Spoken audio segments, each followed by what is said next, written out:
Today we're going to be looking at kitchen safety and sanitation. What percentage of people wash their hands after going to the restroom?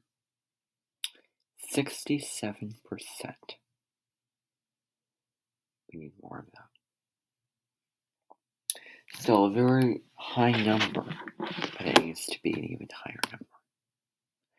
What percentage of people use soap when they wash their hands after going to the restroom? A little bit over half. A little bit over half of us. What percent of people wash their hands before handling food? 24%. Wow. That's maybe why a lot of foodborne illnesses take place and occur because of this contamination, because of people not washing their hands. How long should you wash your hands to kill off bacteria? 20 seconds, or at least as long as you know that you have thoroughly washed your hands. Put water on your hands, rub the soap all around your hands, washed all the soap off, but generally 20 seconds. Foodborne illnesses are also called and known as food poisoning, and I'm sure that you've heard a lot of this, and there's a lot of cases of it.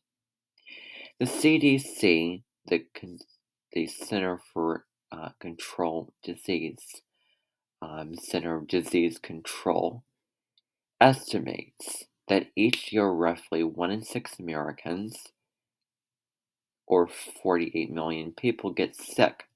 128,000 are hospitalized, 3,000 die of foodborne diseases. And a huge part of this is people, first of all, not washing their hands. And not washing their hands the right way and in a thorough way that would prevent illnesses, diseases, spread of bacteria, bad, harmful germs, and other aspects of poor personal hygiene. Hand washing is part of this practice, as we know. Now, microorganisms are microscopic. They're creatures that are so tiny that with the naked eye, you can't see them. There are 4 main types: bacteria, toxins, which come from bacteria, and toxins, well, they're toxic. Parasites. They feed off of a host. A host is like a body. They have to have an anchor. And viruses can reproduce, can multiply on any surface and then spread and become more powerful, less easy to track down and try to stop, kill, cure, clean up. The majority of foodborne illnesses cases all stem and relate back to bacteria.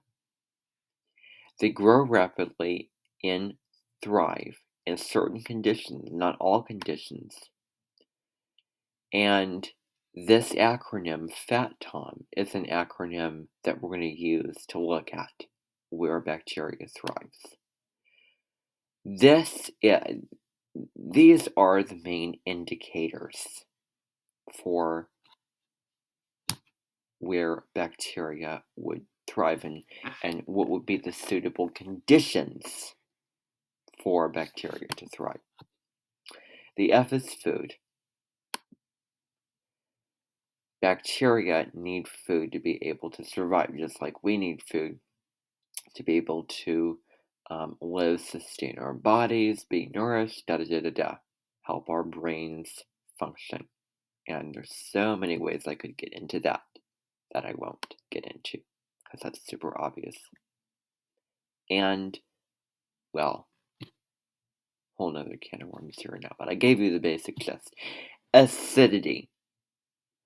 Think of the pH scale and all the acidic stuff, maybe closer to the left, all the basic stuff closer to the right of that scale. And as you move further along to the right, you get more basic, and vice versa.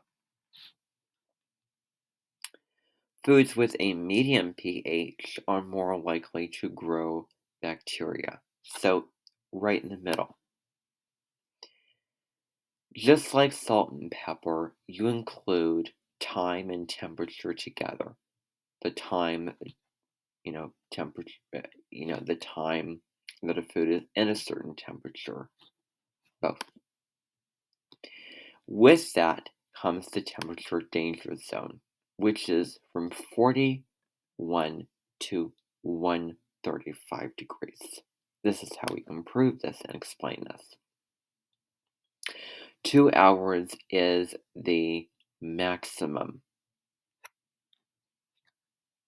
most amount of time that these foods can stand to be in this temperature danger zone. If they are out in, if they are in this for longer than 2 hours, they are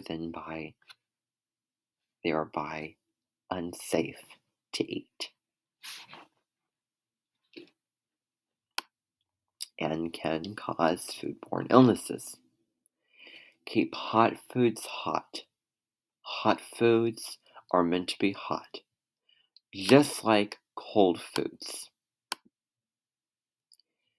When it comes to thawing foods, the safest way to thaw foods, especially raw meat, is in the refrigerator. Don't worry about the microwave. Although, you can run under cold water or change still water every 30 minutes to prevent that bacteria from getting in there. The microwave can be effective, but really the refrigerator is the safest and the best way. But the catch is that if you put it in the microwave, you have to take it out and cook it immediately after it's done thawing. Now, in order to, maybe you're cooking bread, you go into it, and maybe you're cooking cake. If the little thermometer comes out clean, you know that cake, well, it will be cooked. It would be ready if it comes out clean. But a thermometer tests the internal temperature. If that temperature is not where it should be, then that meatloaf is unsafe to eat and will cause food poisoning. So, moving on with this acronym, the O is for oxygen. Well, just like they need food, they also need oxygen to survive, just like we need oxygen to be able to breathe, to be able to have breath, to, talk, communicate, live, function. And the M stands for moisture. This is so key because if you were to leave a hairbrush that is wet, in a drawer for a long period of time, bacteria will probably be attracted to it and grow in it because of the moisture. So I have multiple little short videos about some of these, but let's go over the ones that let's just go over them here and now, shall we? So there are several types shown here: norovirus, salmonella, staph, superfringens, Campylobacter, E. coli, botulism, listeria, toxoplasmosis. Norovirus. About 50% of all outbreaks of food-related illnesses are caused by norovirus.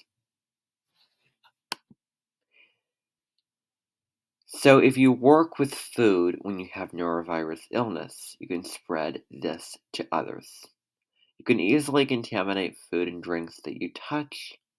People who consume the food or drinks can get norovirus and become sick because of these toxic microorganisms and germs spreading to one thing to another and negatively. So, what is norovirus? What is it all about? What kind of contamination is associated with norovirus? Leafy greens such as lettuce, fresh fruits, shellfish. Salmonella. Cafe salmonella from series of unfortunate events. Not exactly what we're talking about here, but poultry and eggs. Poultry is any bird meat. Staph it comes from open wounds. So if you have an open wound, that you are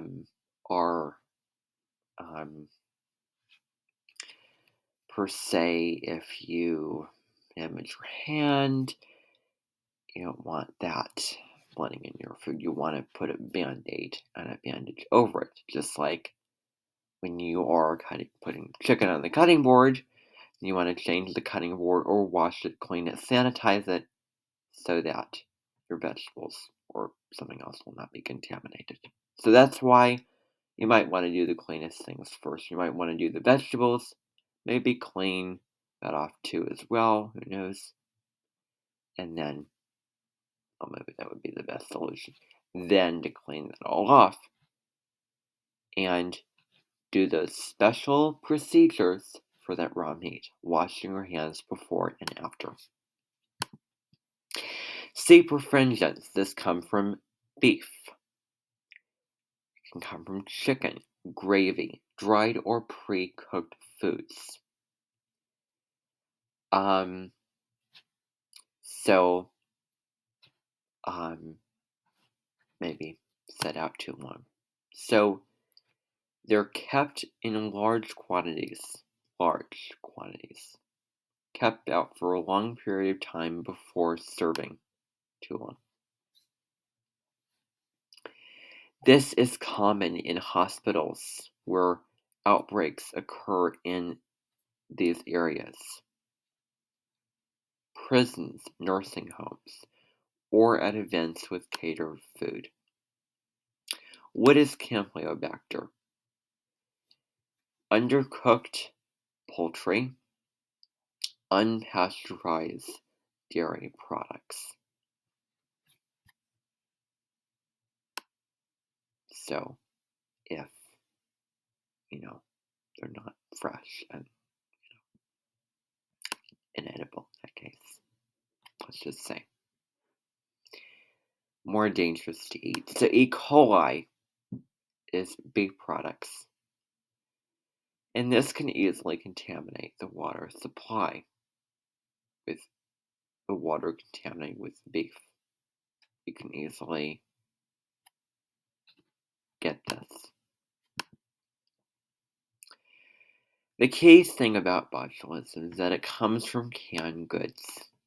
So this is any can that is dented, broken, or foods that are improperly canned. Listeria. Any dairy that is unpasteurized. This can also be from deli meats, coming from that as well, and melons. A tip for melons is you want to wash them with antibacterial soap before cutting into the fruit to get rid of that bacteria. Where do you think it comes from? Moisture, possibly. So, toxoplasmosis it comes from kitty litter. Pregnant women should not change the litter box because of all the things they have going on with the chemicals and all the, contamination is not safe. So that is all about foodborne illnesses.